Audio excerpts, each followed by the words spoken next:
We hit them with three things. They'll bite on one and we'll get all of our stuff done. Bang, bang, bang. These guys will never be able to recover. 4 years later, that's still the strategy. And guess what? Bannon says it's going great. He told the Washington Post, quote, "It's working. It's just stunning to me what they're doing. And it's not getting covered because it's too much.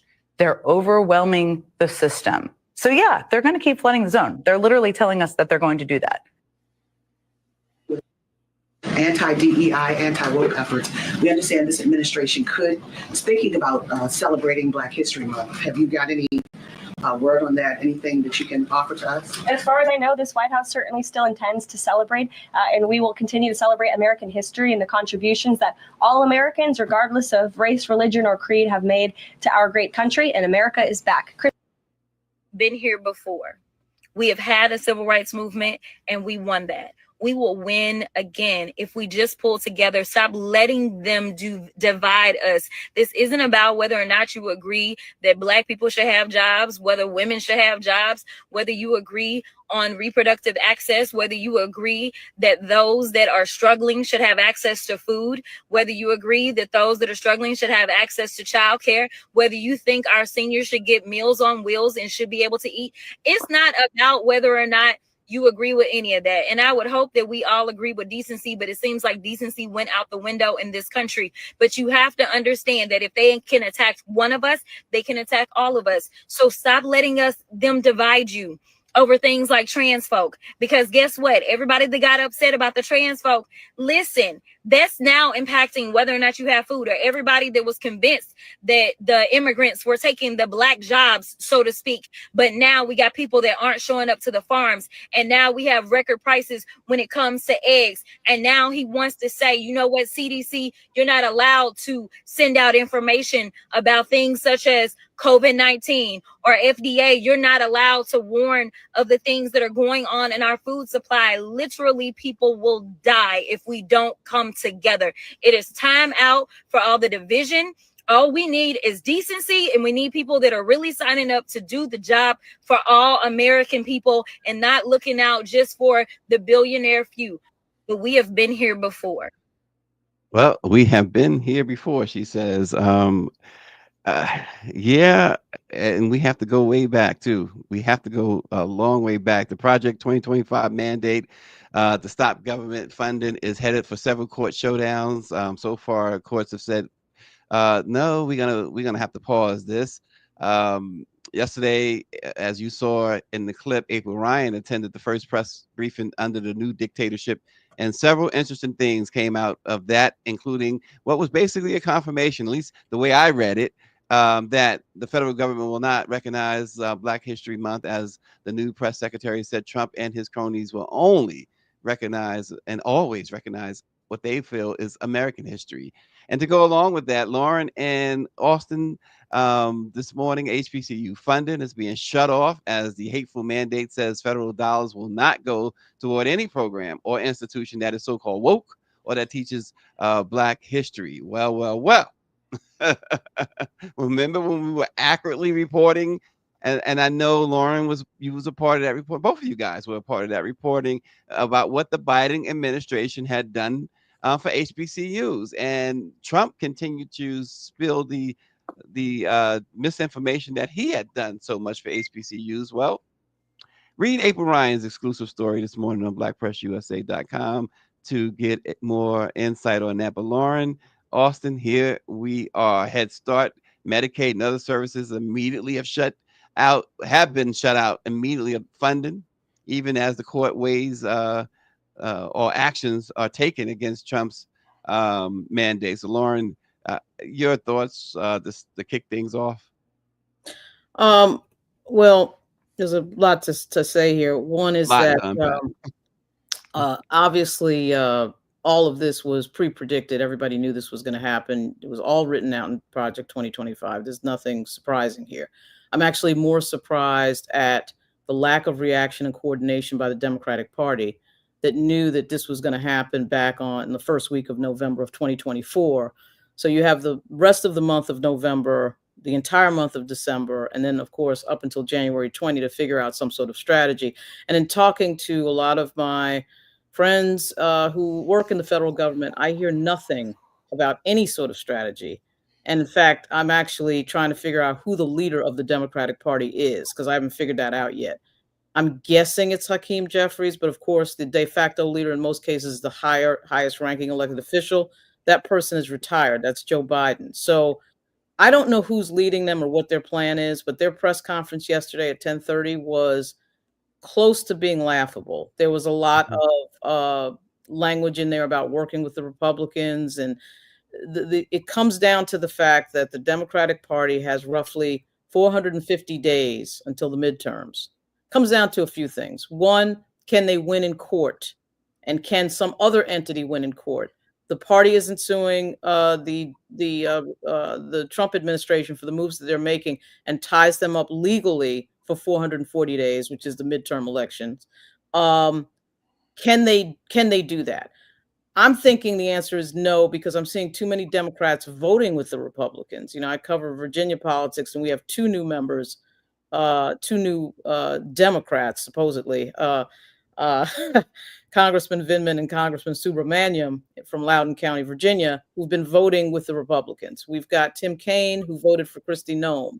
We've got Mark Warner, who voted for a bill that makes it easier for ICE to round up undocumented people. I mean, I'm not understanding what the opposition strategy is for this, or if there is one. I don't think there is one. I can't recognize one. You might remember, of course, Stacey, years ago when President Obama came into office in 2009, the Republicans had a big meeting about that, okay, on how to stop and slow down his administration. This becomes a game at some point of really just delay. And in the U.S. Senate, you can delay things. But this idea that this was surprising, obviously the MAGA Republicans want to break the federal system. They want to end the federal government as we know it. They want to get rid of as many government employees as they can. That has to be responded to. They're stopping things like cancer research. So I don't see what the Democratic response is. I mean, if you guys can find it, let me know what it is.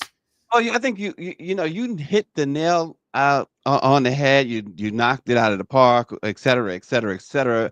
We talked about that. Greer's been talking about it. We've been talking about it, and we also spoke to Alfonso David, and he asked him that question.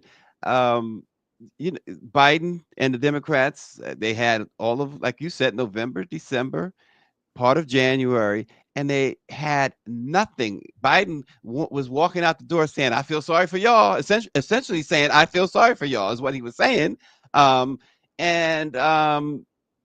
They left everyone hanging. You get the Jasmine Crockett's of the world, and really, and I always lump her and AOC together, but Jasmine is the only one. Where is Hakeem Jeffries? Where is the leadership? Because you're right. I'm looking at who's voting for who in these confirmation here. What are y'all doing? Well, Medicaid, if you notice, Medicaid, there were reports from various Democratic members of the Medicaid system. The money from Medicaid had been shut off yesterday. You'll notice that the social media accounts of Maxwell Frost, the congressman from Florida, Alexandria Ocasio-Cortez, the congresswoman from the Bronx, and as you mentioned, Jasmine Crockett from Texas. If you look at those three accounts, I can't understand how it is that any Democrat could argue that that is not what the messaging should be. And what do we know? What do we know? That AOC was blocked from a leadership position. That's right. Where she could have done messaging. We know that Jasmine Crockett was blocked from a leadership position. So where is Debbie Dingell, by the way, who is in that leadership messaging position? So the Democratic Party, who, by the way, still has not picked a chair and is about to have a forum in a few days at Georgetown. I mean, what are they doing? What are the Democrats doing? Well, here's a question, legitimate question then. And folks don't want to hear this, but is the paycheck too big for them to go against this MAGA thing too? We get on people like Snoop Dogg and them for performing at Trump's thing. Well, what the Democrats are doing is far worse than what Snoop Dogg and Soulja Boy and Nelly and them did. And we yelling and screaming, people yelling and screaming about that. But what are they protecting? What are they afraid of? What is, Hakeem Jeffries, enough, we love Hakeem, but enough with the Biggie Smalls rap, right? And let's just get down to business. What are you going to do? What, they're not doing anything, Austin.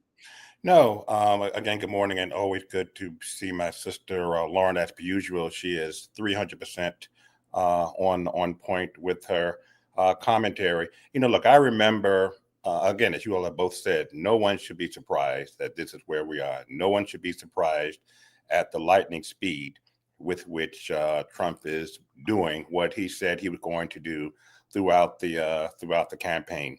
I remember being about maybe 5 years old. I was tall enough to touch the stove, and always being told by my parents, you know, don't touch that pot.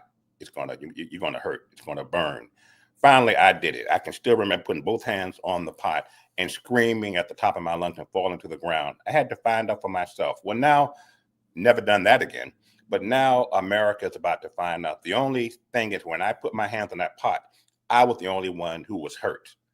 Now we're all going to get caught up and hurt with the craziness of the no longer incoming, but a firm administration that is in place. And we have no one to blame but ourselves. You know, have you noticed that you haven't heard any talk about the price of eggs or the price of gas or grocery prices, the so-called issue that most folks were allegedly, who voted for Trump, were concerned about? Yeah, immigration was, you know, was certainly on the list. But the other issue that he allegedly campaigned on, you don't hear anything about that. And on Saturday, as Lauren just referenced, we are going to elect a new DNC chair, but I'm not certain that we're going to have any more clarity in the direction that we're going in. The Democratic Party will remain a reactive party, and that is going to be to our detriment. Oh, and I think you kind of mentioned this too, Lauren. You did mention, and we saw it in the. We keep seeing it. Let me just say this: the fact that they are doing so much, and while we start to react, as you said, also they're reacting. When you react, you're reacting to one thing, but 12 things are going on this side that are equally or more serious in its destruction, that you slow at everything.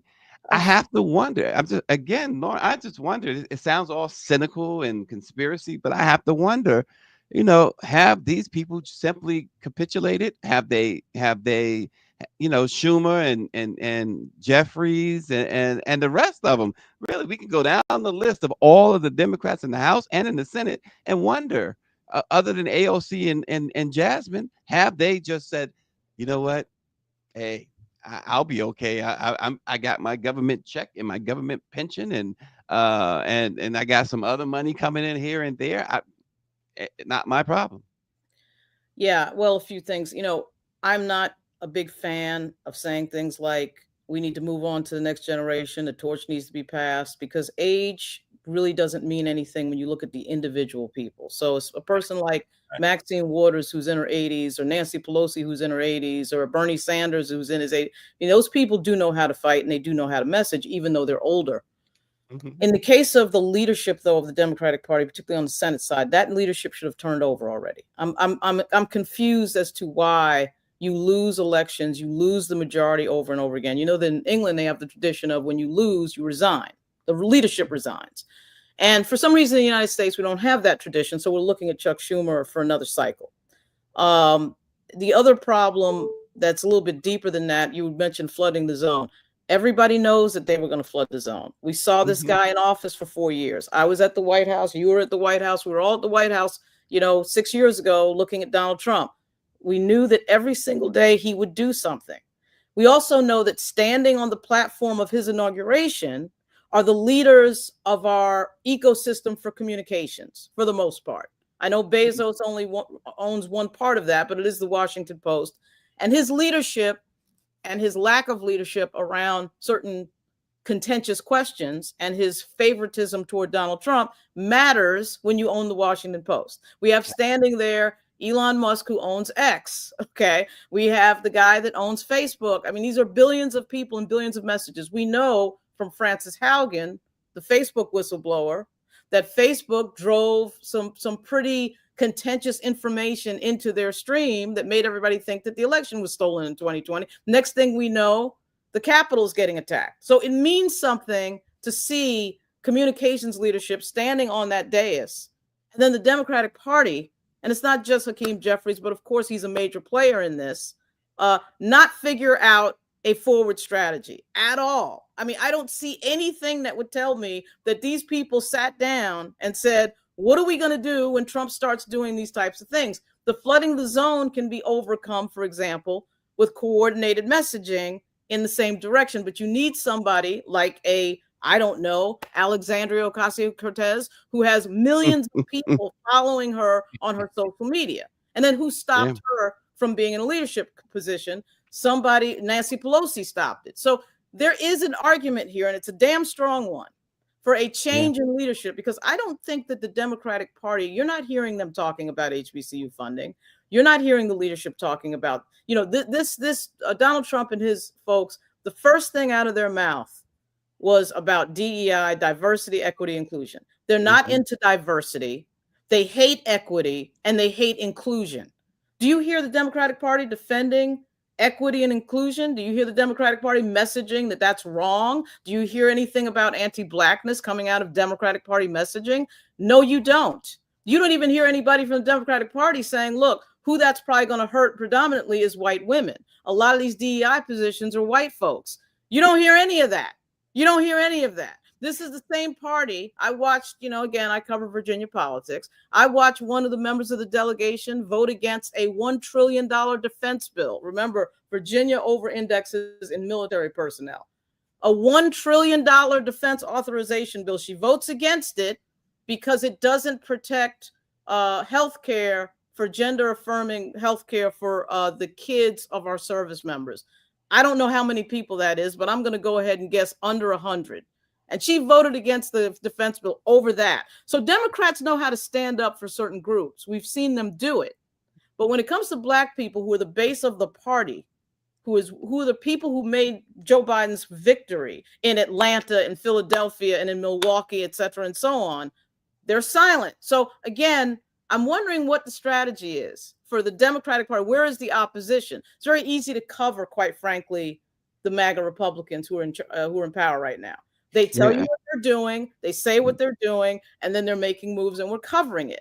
I'm wondering, just out of curiosity, as somebody who has involvement with 2 Black press platforms, what are they doing with regard to policy that protects the base of their party? And why would the base of their party continue to support people who seem to not care about the policies that they care about? When April Ryan asked the question, a very simple, basic question about Black History Month, a relatively innocuous question, one might say. This was not deep policy involving millions and millions of dollars.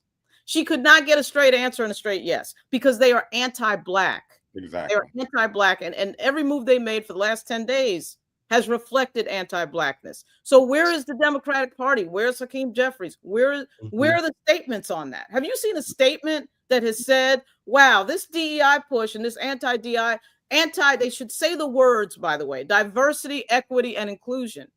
The Republicans are saying they're against inclusion, which, by the way, is historically on brand for 400 years.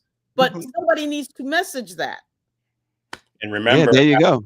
Remember, after Trump's first Black History Month program, whatever it was, in February of 2017, he was asked about it and referenced concluding a meeting with Black leaders that included Frederick Douglass.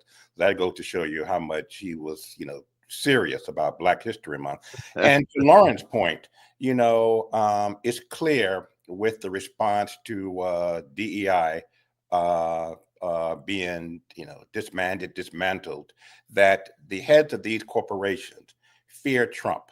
They fear the Republicans. And to Lauren's point, they should equally be fearful of Black consumers.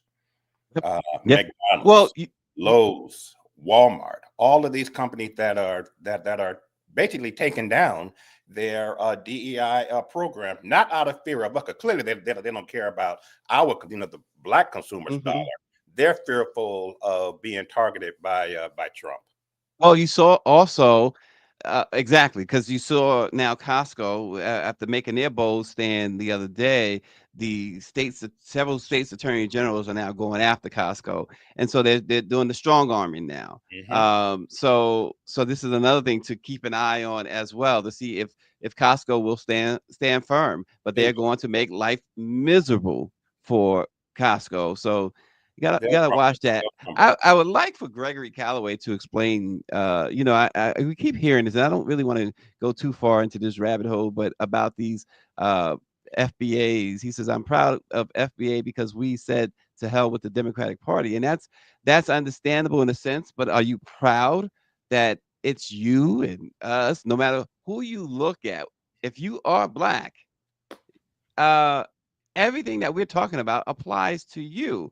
And this is why you hear so many people. I've heard it. You've heard it for decades, forever, since all my life. When it comes to elections, the lesser of two evils. What choice did you have? If this is the choice that FBAs, so those who say FBA wanted, then I'm sorry, I can't get down with y'all. If this is what you wanted for Black people, that's crazy. Now you might have an explanation for it, so I'm eager to look as you type on, and let's see what you have to say about that, because perhaps you have a really solid explanation for it. Because that sounds kind of crazy. FBA, Foundational Black Americans, is what they tout themselves as. I'd like to understand that a little bit better.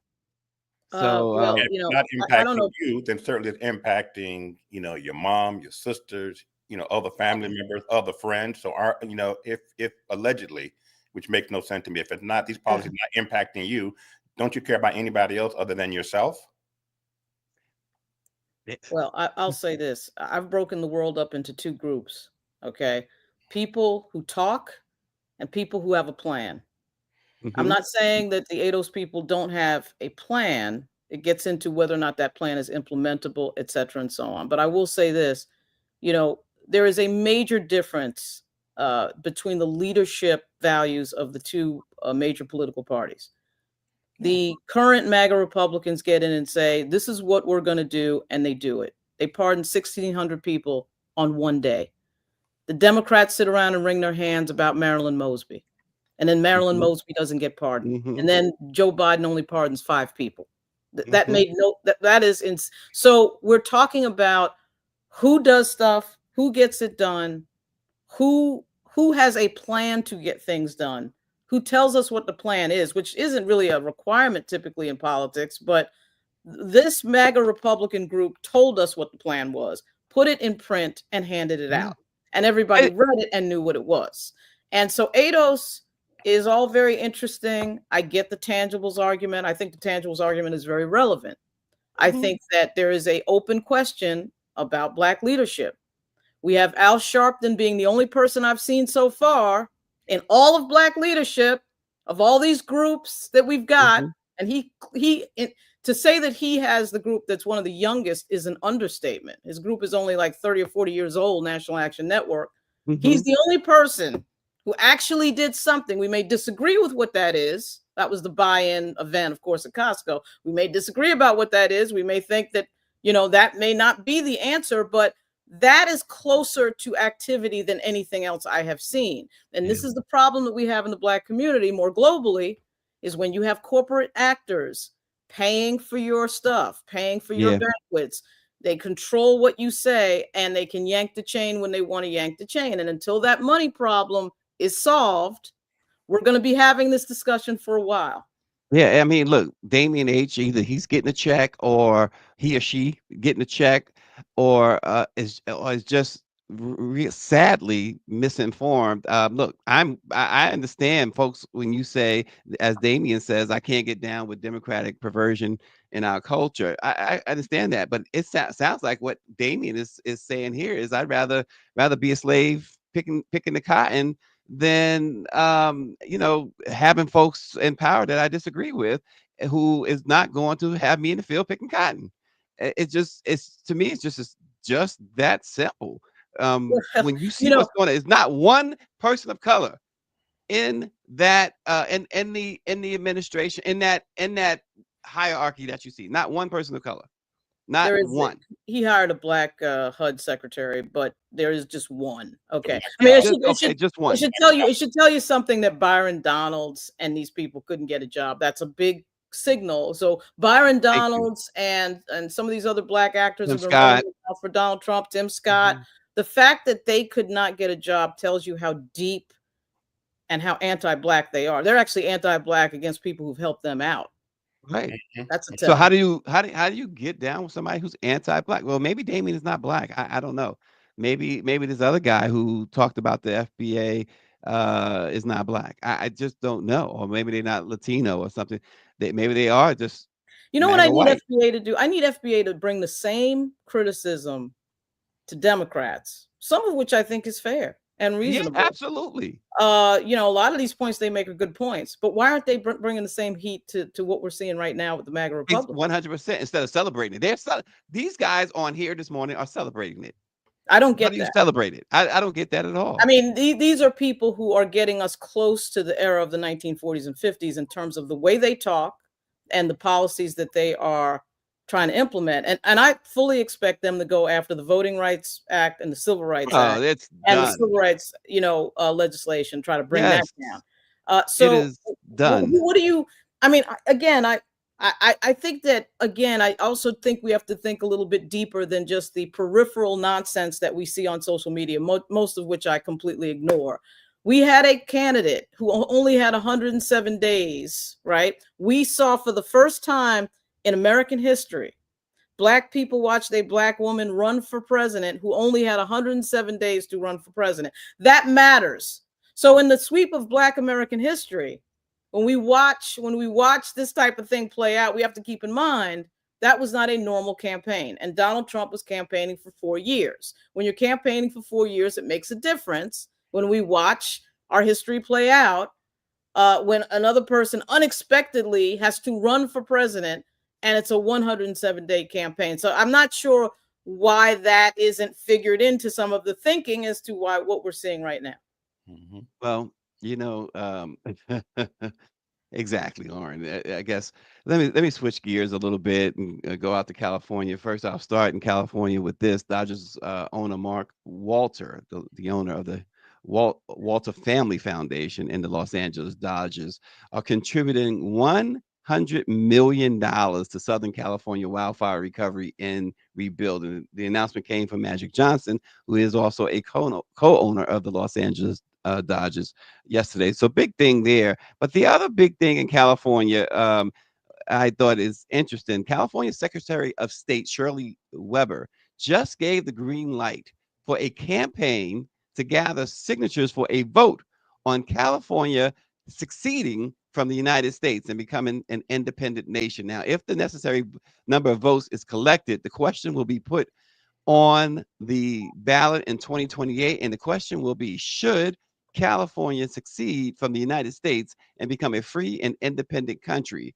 For the initiative to be put to the vote, at least 50% of registered voters must vote for what they are calling Cal Exit by July 22nd, 2025, and support for the idea of independence must reach at least 55%, which is over 500,000 voters. Now, if these conditions are met, it is planned to declare, quote, no confidence in the United States and express the, quote, will of the people of California to create an independent state. And then that will follow a 20-member commission, which will be formed to study the viability of California as an independent state in 2027. And they will then publish a report in 2028. And so, I mean, I don't know what all this really means, but it's just interesting to even consider, to even get this far, Lauren, in Austin. Yeah, and who it just again points to the incredible divisiveness of America as we speak. When at the last time you heard any serious talk, and I don't know how serious this is. I don't know, frankly, believe that this is going to go far, but who knows? California politics is certainly different from any other politics in the other states. So who knows where this will go? But again, you got to be pretty desperate in terms of the direction of the overall country to believe that your state should succeed from the rest of the country. We've heard talk of Texas wanting to. I remember first hearing that talk succeed from the United States during the Obama administration. So here we are, again, another side of incredible divisiveness in the United States. Well, you can understand too at this point. It is surprising, but you can also understand right now, folks. This shows you. I think this is another thing that shows you that folks they just don't know what to do at this moment. This is a moment that none of us has ever seen in our lifetimes. You have to go way back for people to really be able to comprehend what's really going on. And as RNG says, if California is successful in this, it would hurt the U.S. Electoral College, and poor Southern states will not be able to receive Cali tax dollars. So that there are some consequences to that, but again, you get it. I mean, look, Lauren. We know again these resignations that they are trying to elicit now from the federal workforce. They're looking to cut everybody off, really. But supposedly, according to NBC News, one senior administration official expects that about 10% of the workforce will quit, and they are estimating that could lead to around $100 billion in savings. But all full-time federal employees are eligible for this buyout or deferred resignation, except for members of the military, the U.S. Postal Service, and positions related to, of course, immigration enforcement. So the letter was interesting. They even gave these employees a draft of something they can use to resign. What's the deal, Lauren? Break it down for us, please. Well, as a former federal employee, there's a few things in there that are likely to dissuade people. First of all, this was really about Trump trying to get people back to work after COVID. There's a fairly substantial amount of the workforce that went and worked at home during COVID that stayed at home during COVID and after COVID. So a lot of it is that. The other piece, of course, is controlling people ideologically and replacing people ideologically that don't agree with you, and trying to fill the federal government with people who agree with the MAGA Republican right. The other is an attempt to save money so that he can give tax cuts to the top 1%. You have to understand that there's a few things that would likely happen if 10% of the federal workforce were to accept the buyout, which, by the way, there's all sorts of messages going out this morning trying to dissuade government workers from accepting the buyout. And it should be noted, the Congress is not funded the government after late March. So the next CR, the next continuing resolution vote, is in late March. So paying for this buyout is up in the air until that CR is passed. It's not to say it won't, but they've had trouble passing it before. That one of the things that has been a big help economically to African Americans is to be in positions that like union positions or positions like in the federal government. The Postal Service has been a big boon for Black people because everyone gets paid the same. And generally, everybody is treated the same in terms of the money. Mm-hmm. And if you can interfere with that, and in so many studies that we see, Black women are paid 60 cents on the dollar to everybody else and stuff like that. You don't have that in federal government because you have the GS system and a payment system that is fixed. But part of the thing that I see with these stipulations that they have for this buyout is, one, you can't return to the government for 3 years. So they not only want people gone, but they want people gone for 3 years. That's interesting. Why is that? And I thought I read something in there about not being retirement eligible, which would mean you're dealing with an employee who's not at 15 to 20 years, somebody who's past that point where they could have retired. So they would effectively be getting 8 months of pay for free. Let's say you had 20 years in the government, you'd be getting your retirement and you would be getting eight months of severance. So they're trying to cut that out. But what we know more broadly from Project 2025 and some of the characters in the background who don't know anything about the federal government and how it runs, such as Elon Musk and everybody else, they're trying to in some way break and reduce the federal government and the federal workforce. Anybody from Virginia, Glenn Youngkin, who is a Republican governor, needs to really be waking up on this, because that is going to damage the economy in Northern Virginia in particular, even without the military piece. Obviously, for some reason that has not been really articulated by Donald Trump, they are trying to reduce the federal workforce. They're trying to cloak it in the language of, well, we're just trying to save money and save cost. If you remember, the last time we saw this was the Tea Party in 2010. I can't help but to think that the rise in power, the obvious increase in Black elected officials on the federal level and elsewhere, we have a record number of Black members of the Congressional Black Caucus. Obviously, we had the first Black president be elected in 2008. All of a sudden, you have the MAGA right wanting to reduce the powers of the federal government. That is not a coincidence, okay? I mean, because there's a lot of Black people involved in these federal governing decisions. For example, Congressman Bobby Scott, who is the chair, and even as the ranking member, not even as the chair of the Education Committee in the House, has jurisdiction over millions and millions of dollars when it comes to HBCU funding. And it, in fact, has moved millions and millions of dollars to HBCUs. They're aware of that. They're looking at the money and the money piece. And we in the Black community have got to let go of this idea that money's the root of all evil. If you're doing it for money, there's some sort of a problem.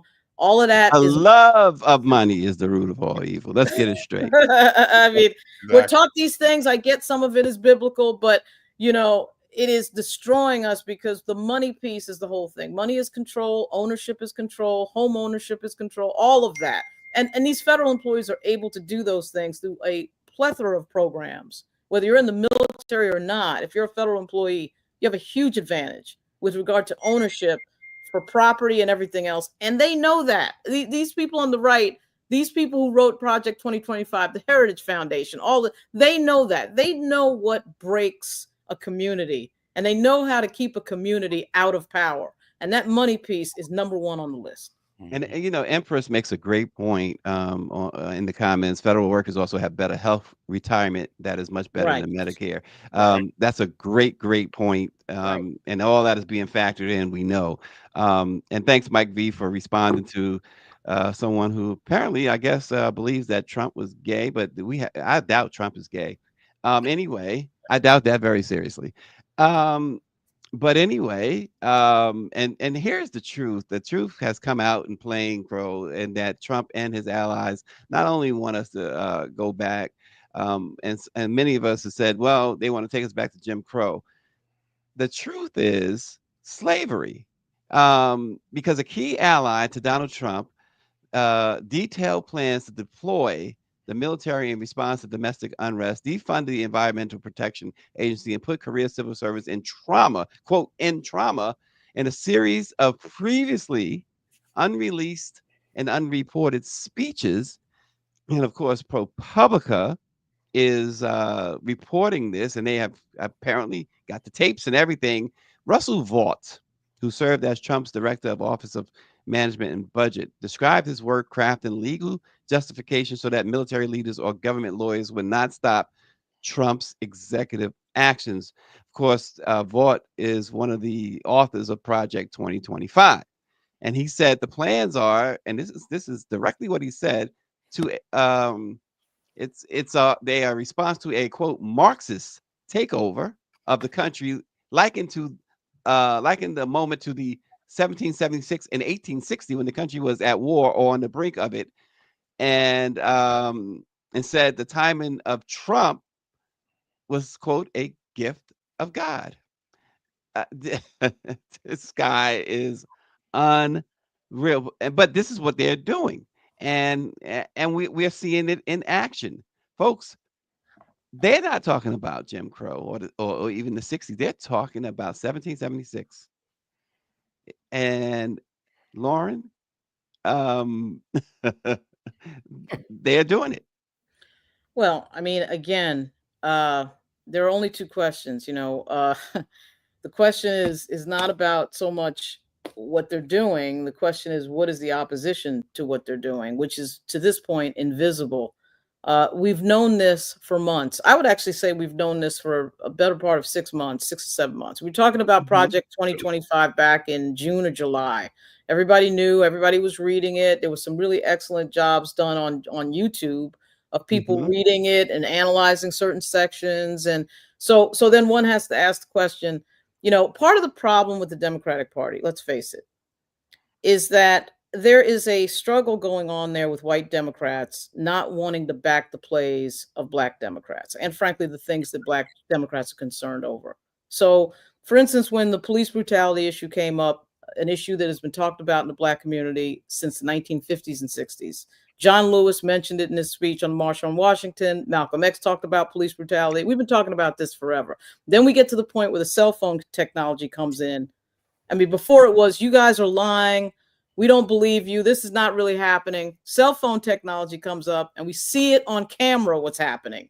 And there's still no big difference. There's still a conflict amongst white Democrats to talk about policing and the way Black people are treated by the police, which, by the way, is the government, is our tax dollar, is what we pay into. We are paying for police departments. It's not a private security force on private property. So white Democrats, I think, and some of the votes that I've seen this month tell me this, I think that some of them are in a conflict about whether or not they should side with Donald Trump. I mean, we are seeing them siding with some of the policies of MAGA Republicans. Now, you might say to me, well, that's just the DEI stuff, or that's just the trans stuff, or that's the stuff that we don't really care about. But again, the broader question is, and particularly if you're a journalist trying to cover these people, where is the opposition? It feels to me almost as if some of the Democrats are siding with the Republicans. I mean, they're voting with the Republicans and then putting out press releases about how they voted, the Lake and Riley bill being a perfect example. That was a due process bill. And of course, the Republicans are much better at messaging. They put the name of somebody who's been murdered by an immigrant from Mexico on the bill, Lake and Riley.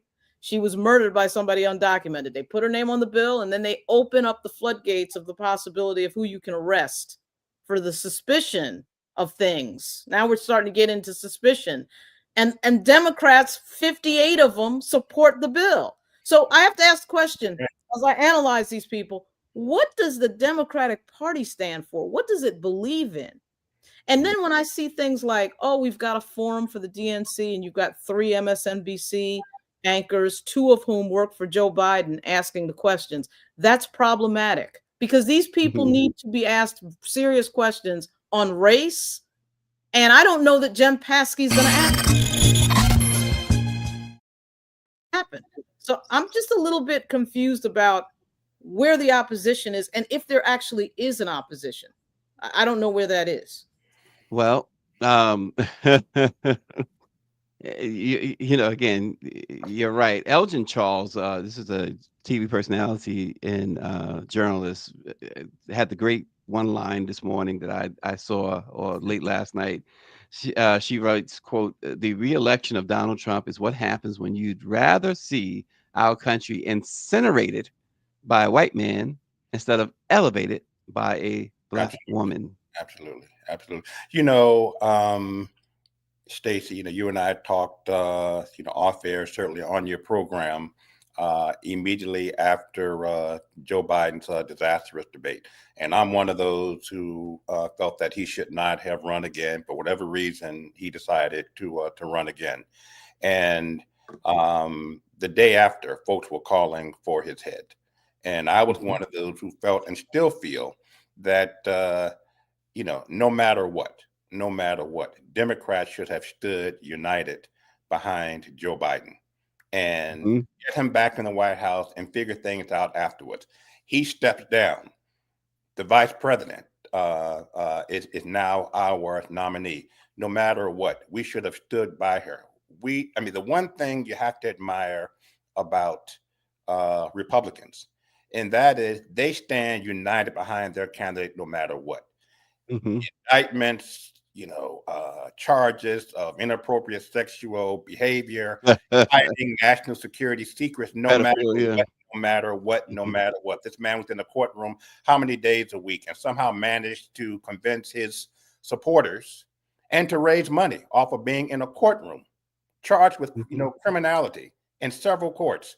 And the end of the day, to Lauren's point, it says this election says more about the Democratic Party than it says about the Republican Party. We knew the direction that they were going in by nominating this man again. I mean, 2 qualified women lost to the same individual. Yeah, it's true. No matter what you thought of Joe Biden, to me, the bottom line is, where is the man's heart? Joe Biden could have stood in front of the cameras and drooled on himself for an hour, and he would have still gotten my vote over Donald Trump. It's funny. It's funny you say that, and I wanted to real quick. We don't have to spend any time on this because we probably should move on. But and I saw it yesterday in the briefing room. The press secretary took several jabs at Biden, and one point she says, "Oh, he was probably upstairs sleeping or whatever." These are they. First of all, we know how horrible of a losers they are when they lose. They are the definition of sore loser and then some. But they are also, Lauren, angry winners. Yes. It seems like they are so angry. Explain that to me. Yeah, it's funny you say that. My boyfriend's a U.S. Capitol police officer, and I often a lot of his friends are my friends, and they're all Trump supporters.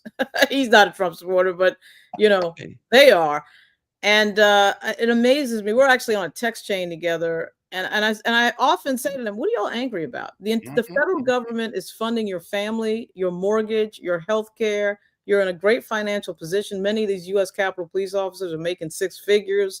And you're whining about what? And what that is, of course, is, and this is a piece that the Democrats, for some reason, can't figure out, is the messaging. I mean, it's Fox News is telling them, you got to be angry. Some poor person coming over the border is taking your tax money and killing people. That's what they're being told, and they're believing it. Okay, to go back to Joe Biden, though, for a second. So, the CBC, the majority of the CBC supported the idea of Joe Biden staying in the race, which of course looks like a brilliant decision now. At the time, it didn't. They were criticized for that because, why are you supporting this guy that's, 81 years old? The fact of the matter is that again, I blame the broader Democratic Party that needs to get serious. Okay. The point is well taken that Joe Biden was the only person on stage in that moment who had actually defeated Donald Trump. So you're pushing out of the race a person who is the only person that they can say actually has won an election against Donald Trump. Said. That's not a minor fact. But the other thing is, if we go back a little bit here, how did we end up with Hillary Clinton? We ended up with Hillary Clinton, who let Trump in the door in the first place, because of the sympathy of, oh my God, the big bad Barack beat her in the primary, so now we got to give her a chance in 2016. That was nonsense.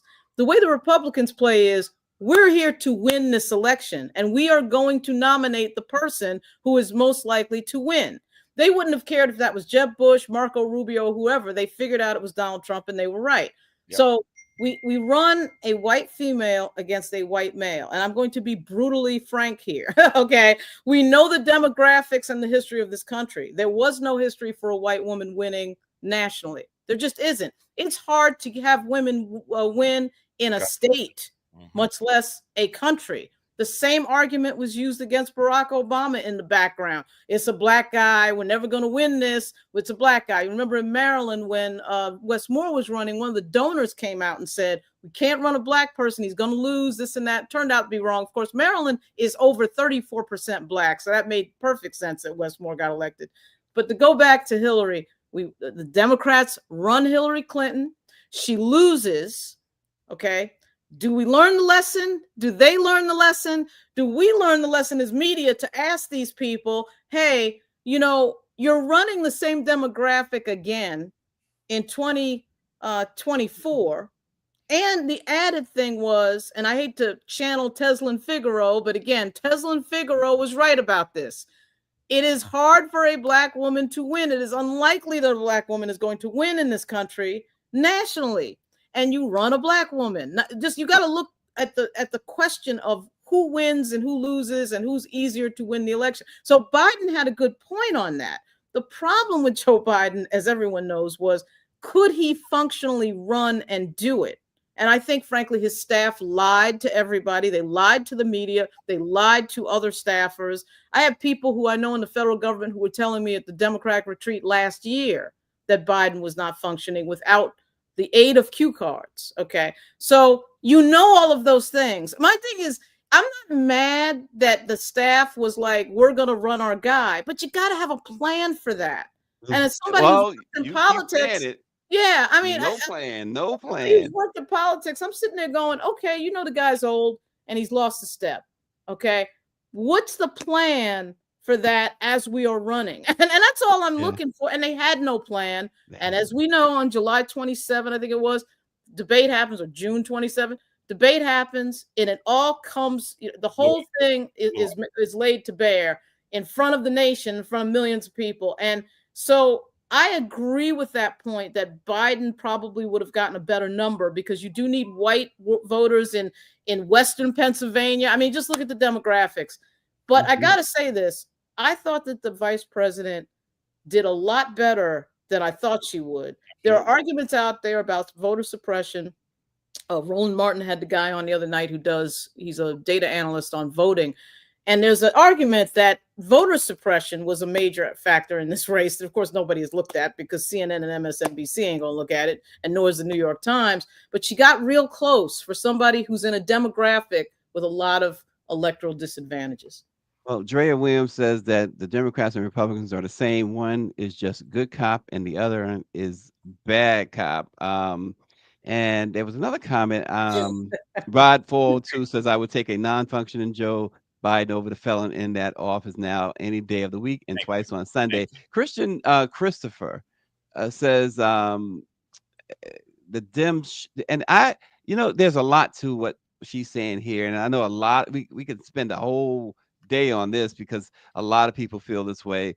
She says the Dems shut Bernie out, meaning Bernie Sanders, of course.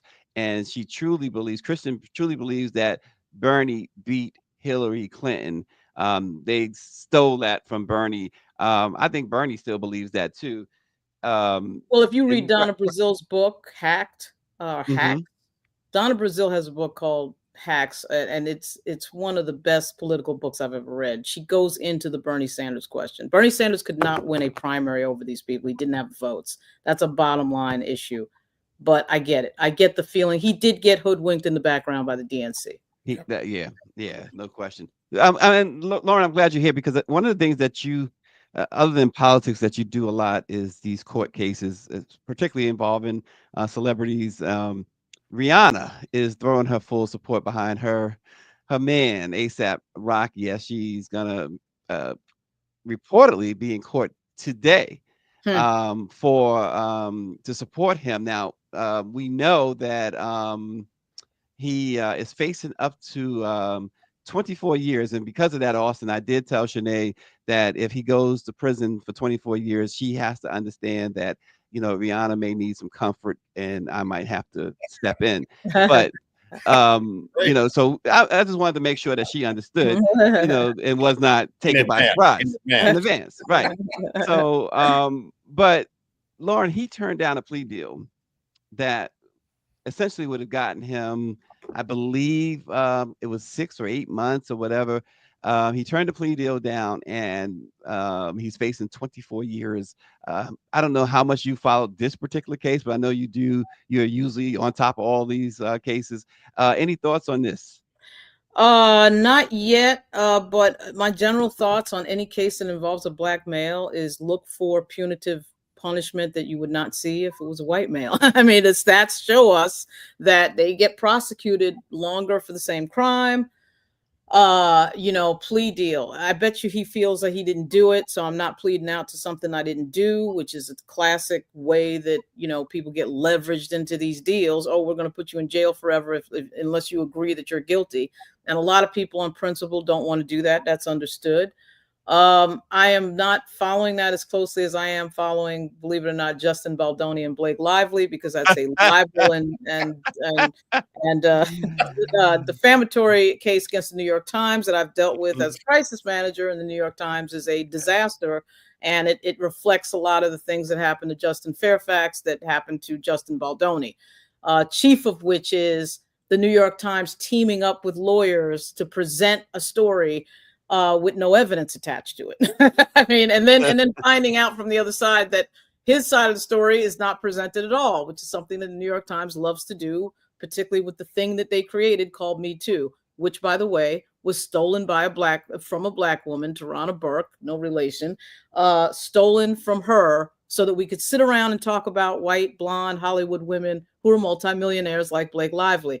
But to get back to ASAP Rocky, you never know. We've seen a few cases involving rappers recently that have gone both ways. What I find is that when we get into the courtroom, and that's where ASAP Rocky wants to be, and the evidence comes out, you end up finding out that the case is not as strong as what was presented in the public domain and the court of public opinion, which is where they try to win these cases. And I have a sneaking suspicion that is going to happen in ASAP Rocky's case without any evidence. I want to bring our attention just for a second to Sean Combs. The attorney, the prosecutor, Damian Williams, has resigned his position because of the change in administration. I just want to bring it up. I'm not saying Sean Combs is the greatest guy in the world. We saw him beat up his girlfriend on tape in a disgusting manner. That right there, which we think was, by the way, leaked by Damian Williams' office, but I'll leave that aside because whether it was leaked or not, it happened and it shouldn't have happened, right? So, okay.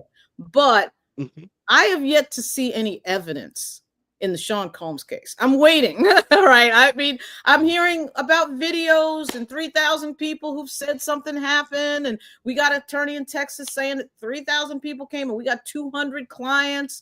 Where is the evidence in that case? They keep talking about video. We live in a world where video gets leaked, as Sean Combs already found out with regard to beating up his girlfriend. Video gets leaked all the time onto the internet. Okay, we got videos of celebrities doing stuff from Rob Lowe to this and that. And I haven't seen one piece of evidence that backs up what Damian Williams put out there on his first day of prosecution of Sean Combs. So I'm not saying Sean Combs is innocent, but I'm saying we haven't seen any evidence. And so for ASAP Rocky, if I start paying attention to that, if I have the bandwidth, I will pay attention to it. But I'm going to be looking for evidence of what he's charged with. And again, for these black males, it's always different. It was different for Jonathan Majors. It's going to be different for ASAP Rocky. And I just would plead with everybody, stop reading the internet, stop reading Facebook and Twitter, and look at the actual details. A lot of these cases are public. There's a lot of YouTubers that do court cases a lot better than me. They put the documents out. Look at the documents. So that's we are getting closer and closer to. It's funny you say that. We're getting closer and closer to the Diddy Combs' trial, and you're right. That's the thing. We're getting. It's what? And it's his trial. A couple more days. It'll be a couple more days. It'll be February. His trial starts in May, and we haven't seen any evidence of these. Only evidence that they have. And he certainly should be punished for what he did to Cassie for sure. Any man who does that, I mean, Dr. Dre still should be. It would make my day, even today, all these years later, if they knocked on his door and let him out in cuffs for what he did to D Barnes back in the 90s. I mean, that was just horrific. And so Diddy, we'll see that, like you said, there's no evidence. And also, you might have noticed Chris Brown sued that company that did the documentary for $400 million. See now, absolutely. I'm glad you brought that up. There's kind of a loop here of. I mean, I'm just gonna say it. We're seeing a lot of documentaries on black men focused on their sexual behavior. And it was R. Kelly first, which actually I thought Dream Hampton's documentary was quite good. It covered a lot of bases. So R. Kelly's then we saw the Cosby documentary, the Michael Jackson documentary, the Russell Simmons, Chris Brown. And some of these are not. Again, the R. Kelly one I thought was quite interesting for a lot of reasons. They did a deep dive into his background. He was a victim of sexual violence. There was all sorts of things. So it was. But now I'm starting to come to the conclusion that this is like the new form of. I don't want to say the new form of lynching, because some of these guys are alive and have not been murdered. Okay, but it is a way to put as Black males as an avatar of sexual violence. When you're doing 3 and 4 hour part documentaries on things, and I had a problem with the Cosby one in a big way. HBO, of course, gets a Black person to be, Kamau Bell is give me a break, and then so that was a little bit much. And then you got to understand they never factor in the question of groupies in this, which is always strange to me, because you can't tell me that these Black entertainers are the only people who have sex parties, or the only people who've had groupies outside their door and everything else. So to me, if we saw the equivalent of documentaries on white entertainers, I mean, Hugh Hefner made an entire career out of the things that we're seeing in some of the documentaries. I'm a little bit like, why is it always Black male entertainers? I mean, you would think that you'd have rock stars, white rock stars, hair band rock stars from the 70s. I mean, you'd have all sorts of documentaries on all sorts of different people. Yeah. And I'm only seeing as though Chris Brown sues for $400 million. And I hope he gets every single cent. I am not a Chris Brown fan. I don't know much, my kids like Chris Brown. I got family, but I hope he gets every single cent. Here's a young man whose career was damaged beyond repair to where it would have been because of what happened with he and Rihanna, right? We know that. And he paid the price, right? She herself got back with him, not once, but twice, and forgave the man, right? Yeah. And now all of a sudden, according to this Netflix or whatever, he's this serial sexual predator, etc. Where's the evidence of that? Where's the evidence? The one case against him was thrown out because the authorities found out that the girl simply made it up. And he had the text messages to prove it, which he put and on his right. And so this attack on this young man who Michael Jackson himself anointed him as the next Michael Jackson. Also, you'll notice that in that, I think that case that you mentioned on Chris Brown involves an attorney that's involved in the lawsuit that Sean Combs just made. So there's an attorney that's involved in the Chris Brown case. She presents a Jane Doe victim, alleged victim. The Jane Doe alleged victim, the victim sues Chris Brown for $200 million, claims a sexual crime, right? That same attorney is the same attorney that Sean Combs is suing in his defamation case. So I'm just saying someone needs to look a little deeper into the patterns of some of these cases and the people involved. It's a little bit much. And real quick, Lauren and Austin, I know you saw it. Jim Acosta. Listen to this.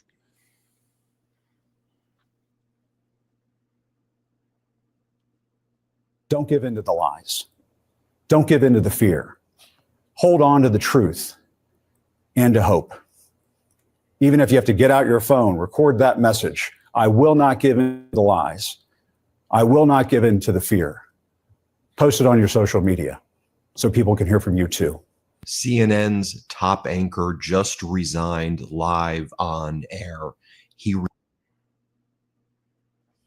On air. He resigned. I mean, they gave him no choice. I mean, the only opportunity he had to remain at CNN was a midnight to 1 a.m., a midnight to 2 a.m. slot. Yeah, the silencing of these voices are just certain voices.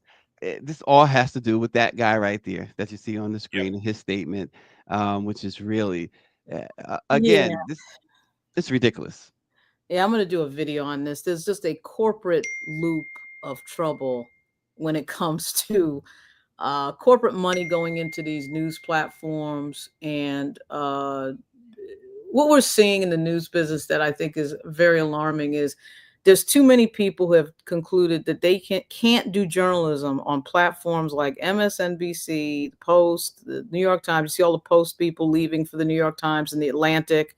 You saw Bari Weiss years ago, and this is not about political agreement, right or left, but Bari Weiss tends to be to the right. She was at the New York Times. She felt like she couldn't do certain journalism there. She left. Mehdi Hassan, Mark Lamont Hill. I mean, they all have to leave to talk openly about what it is they want to talk openly about. That's a major tell. Now, for Jim Acosta, he's not an opinion person. He's a journalist asking her questions about people who have a pattern of lying to everybody's face on Fox News and any other platform. And so this happens days after he challenges a Republican congressman on lying and making things up. And so what does that tell me? CNN pushes out somebody who's challenging liars. What? What? And then Jim Acosta, let me check right now, had 50,000 people sign up to his Substack, because that's the other thing that's happening. These people are going on to other platforms and blowing up. Right? So why is that? So there is an audience. Bari Weiss proved it. She's making something like $600,000 and $700,000 a month on subscriptions on Substack. And so Bari Weiss and all these other people, I don't like Taylor Lorenz. I'm not a big Taylor Lorenz fan, but she does have an audience. And so what is going on at the Washington Post that she couldn't do it at the Washington Post? Why is Jim Acosta getting pushed out at CNN for challenging people who are liars? That's a problem in the news industry, a huge problem. And it's a big reason, Austin, why people just asking questions. Where do we get our news from? Where do we get our news from? Right. Oh, exactly. And if you notice, even in that clip that Grid just showed of Trump, jubilant over CNN getting rid of Acosta, he's still attacking them. He's still going to attack MSNBC. He's still going to attack CNN. So look. Yeah, right. What difference does it make? Right. Yeah, what difference does it make? Right. Exactly. And Jim Acosta, by the way, has 72,000 subscribers. Of course, I don't know whether they're all paid or not, but I'll bet you a good 15% are paid. 72,000 people signed up to his Substack in less than 24 hours. Wow. That's amazing. I mean, I think the legacy media is going down hard, and they're going down hard because we got people on YouTube that present information a lot of times in a more thorough way, particularly when you talk about Stacey court cases. You got a number of people on YouTube that are analyzing court cases, and they're good. They're better than anything you would see on cable. So some of them are attorneys, some of them are not. But legacy media, to the point that the new press secretary made yesterday, legacy media is going down, and these new media people do need to be recognized in some of these cases. How much longer is Joy going to be on the air? Good question. I mean, MSNBC is not. They got rid of their Griffin. What was the executive that they got rid of? Black Rashida Jones. Rashida Jones. So one would think, although Rashida Jones apparently got rid of Tiffany Cross, so we don't know where Rashida Jones fits in the paradigm of who she likes, but they've held on to everybody. If you're holding on to Maddow, who is all out against Trump in terms of the way she presents, I mean, I get that from their perspective, they feel like, look, we're just telling these people liars. We're telling the truth. Fox News would say the same thing, even though there is no Fox News truth and MSNBC truth. There is the truth. I certainly think MSNBC is closer to presenting the truth than Fox. Fox is now a PR firm for the Trump administration. That's why they're hiring all these people. You got people from exactly. Yeah. So, but I'm not saying MSNBC has happened as well. I mean, they hired Jen Psaki and Simone Sanders, so they work for Joe Biden. So, I mean, it happens on the left as well, but it happens more on the right in this moment. We're seeing it a lot more on the right. But to see your two anchors go down to Trump and kiss the ring, I mean, what Mika and Joe did was problematic. That's gosh, problematic. Yeah. RNG says you couldn't pay me to watch ABC, CBS, Fox, MSNBC, CNN, or any of that junk. They are all Trump apologists. But the one thing about RNG, and there are others like him, but he certainly stands out. I've noticed this not just with our program, but Black program goes on, whether it's YouTube, whether it's Instagram. Mark Thompson, April Ryan, RNG is there to support. Roland Martin, you name it. If it's a Black news outlet, he's trying his best to support. those outlets. And so we need a whole lot more. We need millions more RNGs. That's for sure. And he also has his own show, which is it's pretty successful on in its own right. The RNGs Swag Sports on YouTube. I mean, this guy gets a lot of viewers, and I am one of them. And it's very entertaining. And for those who you don't really have to know a lot about college football. You will learn if you watch the RNG Swag Sports a lot, and you'll learn it in a way that you love to learn, and that is in a lot of fun. You ever had those classes like I hated science? I hated science, and the only way I knew anything is sometimes I was fortunate enough to get pretty decent, humorous science teachers. Now, I'll never forget my last science teacher in high school was horrible. His name was LaDuca, Mr. LaDuca, and he was disgustingly horrible and boring and dry and everything else. And you know what? That's the one class I cut all the time. So I didn't go to that class. But, you like to be in an atmosphere where you enjoy learning. Exactly. And so that speaks to that. To It's really like work on it. And when we listen to all this is bipartisan, bicameral legislation. So hopefully I'll get somewhere on that. I don't really expect that we're going to get very much done, though. It was the most unproductive session that we've had in modern day history. And that was when the Republicans only controlled the House. Now they control all three levers. So I don't anticipate that there's very much that I'll get done. And that's just me being honest. Isn't that refreshing? Yeah, it is interesting, right? So the browner and the blacker the country gets, the more you see an effort to dismantle one of the biggest funders of communities, black and white, around this country, the federal government, right? So when they start going after safety net programs, and that is going to disproportionately harm, because the country's demographics are getting black. I just think that there is no coincidence there. And also black and brown people are in on these decisions. And it is a tragedy that the Democratic Party, Jasmine Crockett, I think, has something like 600,000 followers on one of her platforms. I think it's IG. That would tell you that her communication skills are probably better than Debbie Dingle or whoever the hell else is sitting in there, and that she's reaching people. I mean, AOC is into the millions. Yep. Her Instagram account is into the millions. That is celebrity level. And so when I watch her Instagram, I'm like, okay, ask yourself the question, what is this person saying and how are they saying it that's getting the viewership? And Jasmine's doing it as well. And that, to me, Greer is telling us that she announced that she's starting her own podcast. That'll blow up. Right. So, I mean, these people know how to communicate. Some of that is age and growing up with the technology. And some of it is just being good at communications and telling it like it is. I can't understand why the Democrats haven't figured out how to use and leverage these younger members that know what they're doing with communication. The only go with power. That's right. That's right. Yeah. The only Democrat, she says, the only Democrat that will have a podcast. And that's really interesting. It's really interesting because they are, the other side has been doing this. They're doing whatever it takes. They are truly doing by any means necessary. And that is something that look, Democrats just never had the guts to do it by any means necessary. Cenk Uygur, who everybody's mad at, rightfully, Cenk Uygur, everybody should be mad at him over the Young Turks. But he put something on Twitter last night, and I say Twitter and not X because I'm not an Elon Musk fan. He put something on Twitter last night that really spelled it out. Democrats come into office and tell you what they can't do. Republicans come into office and tell you what they will do. Exactly. And make no apologies. And it was a two-part message, and he was right. And that's got to end. I think it ends with this generation. With the Biden is not baby boomer. I think he's silent generation. But age is a huge factor. I mean, he came up in the 70s and 80s. Oh, we're having dinner with Strom Thurmond. I remember being an intern on Capitol Hill for John Kerry, I think it was at the time, and seeing Strom Thurmond in a wheelchair, John Stennis and Strom Thurmond. And it wasn't until later that it hit me that these guys are segregationalists. I'm an intern. These guys were fighting for my relatives to not sit at a lunch counter and everything else. I mean, that's the Senate that Biden came up in. And they don't understand the enemy. And I think Black journalists have always been ahead of the thing, ahead of the curve. They were ahead of the curve in the civil rights movement.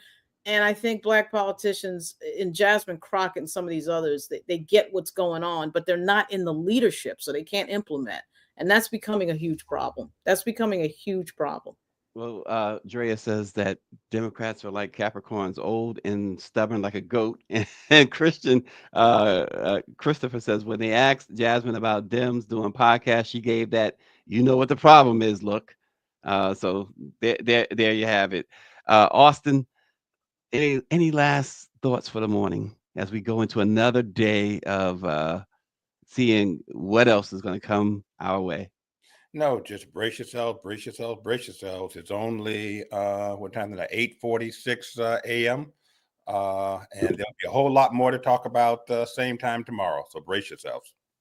Yep. And I look at my phone and see that Chuck Schumer has a presser at 10:45 on the freezing of. There's two presses this morning. I got somebody covering the other one in Richmond. The Richmond Democrats are doing the Richmond leadership, headed by the first Black Speaker of the Virginia House, Don Scott, has a presser right now at 8:45 on what's going on with Trump.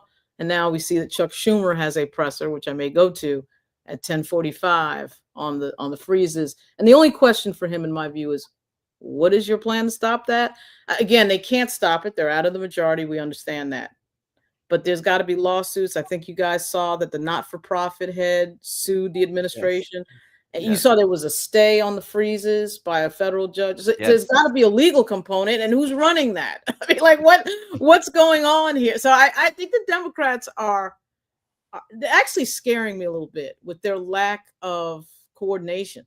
I mean, it is scary to watch. You knew on something you know is coming, like COVID, you didn't know was coming. So okay, we're all over the place. But also, there's a rumor, guys. We should know this for tomorrow's show, Stacey. When you're like, there's a rumor that the mayor of New York might resign, but I don't know how true that is.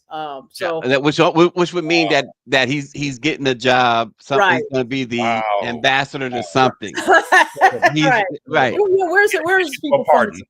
Well, he's from Trinidad or something. He's from like one of the islands. Right. So he'll be named the ambassador of whatever that island is. Then it also means that Andrew Cuomo is coming back. Well, we talked about that not long ago, that the latest polls, at least at that point, I guess it was about a week or so ago, showed that this is not even a race.